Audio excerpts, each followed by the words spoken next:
ৰাজ্যত এজন ৰাজ্যিক পশু হিচাপে গৰুক ঘোষণা কৰক। আমাৰ ৰাজ্যৰ ৰাজ্যিক পশু হিচাপে গৰুক ঘোষণা কৰক। আৰু আমাৰ যিহেতু প্ৰতিজন মানুহৰ বয়স পৰিচয় চিনাকি কৰিবলৈ এখন আধাৰ কাৰ্ডৰ নিচিনা ব্যৱস্থা থাকে, দৰকাৰ পৰিলে সমগ্ৰ ৰাজ্যত জৰীপ কৰি যিমান গৰু আছে তেনেধৰণৰ এখন কাৰ্ডৰ ব্যৱস্থা কৰক। তেওঁলোকৰ বয়স নিৰ্ধাৰণ যেনে হয়, তেওঁলোক ক'ত আছে, তেওঁলোকে যেনে আইনগতভাৱে ক'তোতে তেওঁলোকে কষ্ট নাপায়। যেনেকৈ আমি বাঘৰ ছাৰ্ভে কৰোঁ, গৰুৰো আমি ছাৰ্ভে কৰিবলৈ লাগে। কিহৰ কাৰণে গৌ মাতা ৰাস্তাই ঘাটে ঘূৰি ফুৰিব? আজি কেটেল প্ৰিজাৰ্ভেশ্যন এক্টৰ নামত অকল এই কুৰবানীৰ সময়ত আপোনালোকৰ গৌ মাংসৰ ওপৰত মনত পৰে, সমগ্ৰ বাকী বছৰটো বাকী 12 মাহত এই গৌ মাংসৰ ৰমৰমীয়া বেহা কোনে কৰি আছে? প্ৰশাসনৰ নাকৰ তলত এই ৰমৰমীয়া যে বেহাবোৰ হৈ আছে, সেয়া বন্ধ হ'বনে নাই? অসমৰ মুখ্যমন্ত্ৰী ডাঙৰীয়া, অসমৰ চৰকাৰৰ প্ৰশাসনক আমি সেইখিনি কথা শুনিব বিচাৰিছোঁ। এই গৰুৰ চিণ্ডিকেটৰ লগত কোন জড়িত হৈছে? আজি পুলিচ থানাৰ একে নিচেই কাষত আমি শুনা পাওঁ যে এই গৰু মাংসৰ বেহা চলি আছে।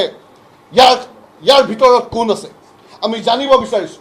অকল কুৰবানীৰ সময়তে কিহৰ কাৰণে এই কেটেল প্ৰিজাৰ্ভেশ্যনৰ কথাটো আহি সমগ্ৰ অসমত এটা খেলি মেলি সৃষ্টি কৰিবলৈ চেষ্টা চলোৱা হয়? এনে এক পৰিৱেশ আহিছে, কিছু অঞ্চলৰ পৰা আমি খবৰ পাইছোঁ যে ঈদৰ নামাজ পঢ়িবলৈ ডিচিৰ পৰা পাৰ্মিশ্যন ল'ব লাগে। এইটো কেনেধৰণৰ কথা? কোনোবা এখন ঈদগাহত কোনোবাই যদি পূজা অৰ্চনা কৰিবলৈ যায়, নামাজ পঢ়িবলৈ যায়, তাৰ কাৰণে ডিচিৰ পৰা পাৰ্মিশ্যন ল'ব লগাত পৰি আছে। এইবোৰ নতুন কথা আমি গম পাইছোঁ। সেয়েহে সদৌ অসম সংখ্যালঘু ছাত্ৰ ইউনিয়নে কিছুমান সিদ্ধান্ত লৈছে। এইখন য'ত সংখ্যালঘু জনগণৰে নহয়, ভাৰতৰ প্ৰতিজন নাগৰিকৰ মৌলিক অধিকাৰ খৰ্ব কৰাৰ উদ্দেশ্যে UCCৰ নামত এখন চিলেক্টিভ চিভিল কোড আনিছে, তাক আমি ইন প্ৰিন্সিপাল বিৰোধিতা কৰিছোঁ। আৰু আজি সমগ্ৰ অসমৰ প্ৰতিখন জিলাতে এই বিলখন আমি আজি দাহ কৰিম। সমগ্ৰ অসমৰ প্ৰতিখন জিলাতে আজি আমি এই বিলখন দাহ কৰিম। আৰু আমি লগতে এটা কথা স্পষ্টকৈ কৈ দিব বিচাৰোঁ যে কেটেল প্ৰিজাৰ্ভেশ্যন এক্টখন অকল কুৰবানী ঈদৰ সময়তে নহয়, সমগ্ৰ 12 মাহ গোটেই বছৰটো যেনে এনফৰ্চেবল হৈ থাকে, তাৰ বাবে আমি বিশেষ ব্যৱস্থা ল'ম। আমি সুনিশ্চিত কৰিব চেষ্টা কৰিম। আশা কৰোঁ আমাৰ প্ৰশাসনে আমাক সহায় কৰে। প্ৰশাসনে সেই গো হত্যাকাৰীৰ যেনে সংগ নলয়, আমচুৰ সহায় কৰে, আৰু গো মাংস সম্পূৰ্ণৰূপে যেনে অসমত বন্ধ হয়, তাৰ বাবে আমি ব্যৱস্থা ল'ম।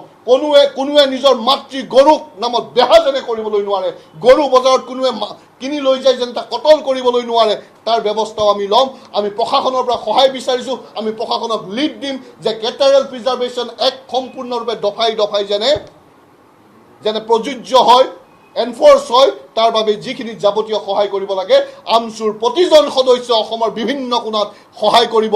আৰু এই কেটেল গৰুৰ নামত যি অসমত চিণ্ডিকেট চলি আছে, যি কিছুমান ৰাজনৈতিক দালালে গৰুৰ বেহাটো চলাই কাৰণে কোটি কোটি টকাৰ মানুহ হৈ আছে, সেইখিনি মানুহক কাঠগড়াত থিয় কৰিবলৈ লাগিব। তেওঁলোকক আইনৰ আওতাত আনিব লাগিব।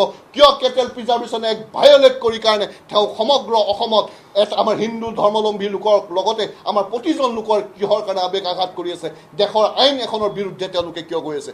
এইখিনিয়ে ক'ব লগা যে বিচাৰিছোঁ যে গৰুক অকল আমি মাতৃ আখ্যা দি ৰাখিলে নহ'ব। কাৰণ আমি দেখা পাইছোঁ ৰাস্তাই ঘাটে ঘূৰি ফুৰে, কাৰ হাতত কেইটা গৰু আছে আমি নাজানো। গৰু কোনোবাই মনে মনে যদি লৈ গৈছে, চুৰ কৰিছে, আমি গম নাপাওঁ। এটা দুটা চুৰ ধৰা পৰিব পাৰে, দুটা ধৰা নপৰিব পাৰে। বিভিন্ন জেগাত স্লটাৰিং হৈ আছে। সেইকাৰণে আমি বিচাৰিছোঁ যি হিচাপে বাঘক ছাৰ্ভে কৰে, ঠিক তেনে হিচাপে অসমত প্ৰতিটো গৰু লিগেল এণ্টাইটি থাকিব লাগিব। তেওঁলোকক বায়'মেট্ৰিক্সৰ ব্যৱস্থা কৰিবলৈ লাগে। আৰু তেওঁলোকক যিহেতু মানুহ হিচাপে আমাৰ আধাৰ কাৰ্ডৰ ব্যৱস্থা আছে, তেনেকুৱা আধাৰ কাৰ্ডৰ ব্যৱস্থা কৰি অসমত তেওঁলোকক ৰাজ্যিক পশু হিচাপে ঘোষণা কৰি এক লিগেল এণ্টাইটি হিচাপে তেওঁলোকক এটা মৰ্যাদা দিবলৈ লাগে বুলি আমি আহ্বান জনাইছোঁ। আৰু কেটেল প্ৰিজাৰ্ভেশ্যন এক্টটো যেনে প্ৰতি বছৰৰ প্ৰতিটো দিনতে ষ্ট্ৰিক্টলি এনফৰ্চেবল হয়, সেইখিনিও আমি দাবী জনাইছোঁ।